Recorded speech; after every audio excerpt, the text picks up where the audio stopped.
everyone thought Man United of every season is gonna do the unthinkable, gonna win a trophy again, despite having a poor performance season on season.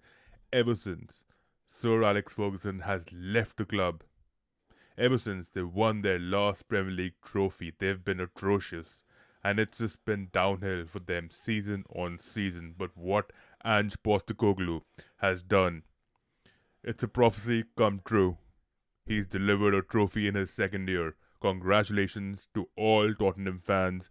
One of the most detested, hated, one of the most trolled in this industry, in the football industry that exists in on the social media, on Twitter, on Facebook, on each and every social media handle. This club is disrespected like anything. And I have so many thoughts and opinions on the losing side, Man United, and I'm glad they got the taste of their own medicine, right? They got beaten by a side that's just one position below them in the league, 17th. Tottenham Hotspur have won the Europa League, their first trophy in nearly 2 decades. That's a massive feat. The fans are ecstatic. Even the neutrals are really happy for Tottenham, especially for Heung-min Son, the club legend. He made a statement. He made a statement long back that he is not going to consider himself a legend if they don't get their hands on the trophy.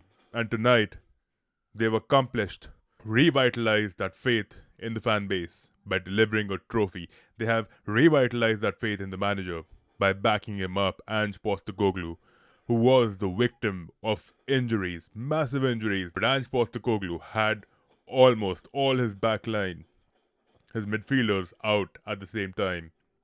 And it did not just happen once. It was a recurring thing in motion, happened on a consecutive basis, month on month. Even Van de Ven, Romero, they did not feature in the last couple of games. It was Ben Davies and Danso. You need to understand Tottenham had a horrendous campaign because of the injuries. That's an excuse that we can actually accept, not with 2 or 3 players being out at one time. I would like to make a couple of things clear. This has to be the lowest point for Man United. They are 16th in the league. They got beaten by Tottenham Hotspur in the Europa League final. They have no way of getting back from this. They cannot be hiding behind a trophy that they present by winning by hook or crook, by not dominating a game for the entirety of the 90 minutes, and then bandishing teams like anything. They've done this in the past. Even the game against Lyon, I think Lyon were the better side for sure. They were 3 goals ahead of United, 3 goals clear of them with a 10-man team, right? With the likes of Ryan Cherky, Lacazette being there in the team. The Lyon manager used the same tactics of defending. A 10-man Lyon tried defending with all their might against the Man United, but they failed. Ange Postecoglou, for the first time in his life, decided he needs to get this trophy. He was hungry. He wanted to maintain his position.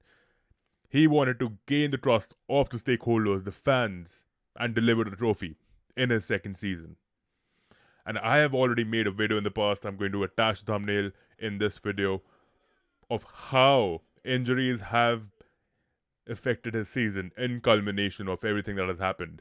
Right, with Levy not really backing him with the right transfers, wanting to invest in younger players who outgrow themselves, and then so that he could actually propose a sell to buy clause later on in their contracts. Tottenham Hotspur, again, weren't the prettiest tonight. In fact, they were not even dominating the game at all. The game plan was pretty clear from the very beginning. Tottenham in the first half were trying to get on the ball. Right, the moments they get on the ball, they could not link up that well. The passing was horrible. It just wasn't up to the mark. Right, and we saw it in the game. The likes of Dominic Solanke looked really isolated, just like what Rasmus Højlund was going through. You can see the number 22, Brennan Johnson, the moment he'd get on the ball, there would be a Dogu, a Luke Shaw, there would be enough to stop him. Right, but Spurs had their moments. The goal, right, the deciding factor in the game. The Brennan Johnson touch, which was necessary, and a controversially, maybe an own goal from Luke Shaw, but again, Brennan Johnson has to be attributed for that goal. He was there in the right moment, in the right time, An inward cross delivered by Pape Sarr, right, in the right moment. This is what trophy finals are all about. Even the Liverpool versus Tottenham game, that finale, was pretty scrappy. But by Premier League standards, the Big Six standards, this game, again, absolutely. It was one of the most ugliest I've seen. Right? So many fouls. A physical battle happening on the pitch. The only battle that I thought was more viable to watch was the Amad Diallo one with Udogi, but I think Udogi was beaten by Diallo. In the first 45, I think he was beaten thrice in those 1v1 situations. But you need to understand, look at this passing network. Tottenham did not play their best game. It was one of the most horrible games of all time. Bissouma just linking up with Solanke or the keeper or Romero, right? And the right midfielders, but there's no link up with Udogi, Van de Ven. Imagine they were so disjointed, right? They did not function as a team. But what did Postecoglou do in the second half? He instilled a mid to low block. He told all his players to defend with all their might. He said, give it your all. This is the only chance we have to put this team down, who doesn't deserve a finger on that golden plated achievement. Man United got the taste of their own medicine and they deserved it. High time those fans have deflated chests. They cannot be riding that high tide from the trophies from what they've done in the past. They've been piss poor in the last so many years. And I reckon they will still be fighting relegation next season, the way they're going. With this current manager, Amorim, things do not look that good. People were highly rating him. In fact, I was just waiting for the right moment to make my comments and opinions on him. Amorim never wanted to come to this club at this time. Amorim wanted to get a fresh window, a fresh preseason, get a fresh start so that he could do something with the team, so that he could actually build his philosophy around these players. But these aren't his players. The board asked him to come sooner than later. And he turned out to be the worst nightmare for Man United. Right? This season started with the Old Trafford incurring a couple of leakages. Right? The pensioners' fund, the meals for the travelling staff, for the fans. No reimbursement for the travelling staff, the tickets, nothing, nada, zilch.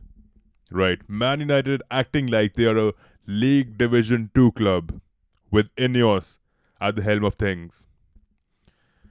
But now, at this point in time, it is really clear to me what really happened in that match should have never happened in the first place. The lineup, Rasmus Højlund, no matter what, he scored 6 goals. He cannot be trusted again and again and again. You can clearly see, Højlund, no one could attempt a single pass to this isolated as ever striker. Worse than any striker I've seen in the Premier League. Mount, and absolutely horrible decision maker. Right? No technical display on the pitch.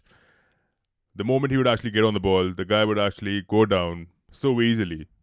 Right? He tried making a mark by beating the defenders, but again, they were being heavily marked. You had the likes of Udogi, right? You had Pedro Porro, who had an excellent game, by the way. They knew they had to mark these attackers down, and they did their job. Bruno Fernandes looked equally isolated in the first 45, no matter what United did in the second half. The fact is that they were totally null and void. No matter how much possession they had, 70%, no matter how many shots they had, 16, they dominated each and every facet of that fixture. But they were utterly shit. They could not convert a single opportunity at hand. Not that they got many. They couldn't create a lot. They were devoid of the most brilliant of creation. This big club, Manchester United. The badge of that Big Six tag needs to be taken away from them. They're £1 billion in debt.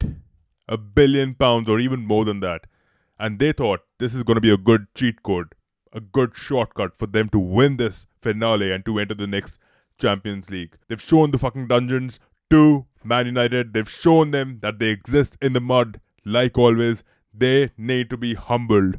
They got humbled tonight. That's what they deserve, the fans.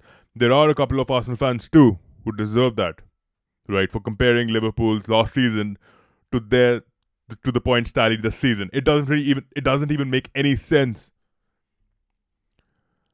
I'm telling you, Tottenham Hotspur, if Ange Postecoglou is given the right signings, if he's backed up with a couple of good players, maybe 4, maybe 5 next season, I'm telling you, this man is going to take you to places. Maybe Kiev, maybe Moscow. Champions League is the one-way entry for you guys, and you guys can make it big. Just stay focused. You still have a lot of lapses defensively. In fact, you are worse than Man United tonight. But you deserve all the accolades. You deserve the flowers for winning that trophy, right? And congratulations to you once again.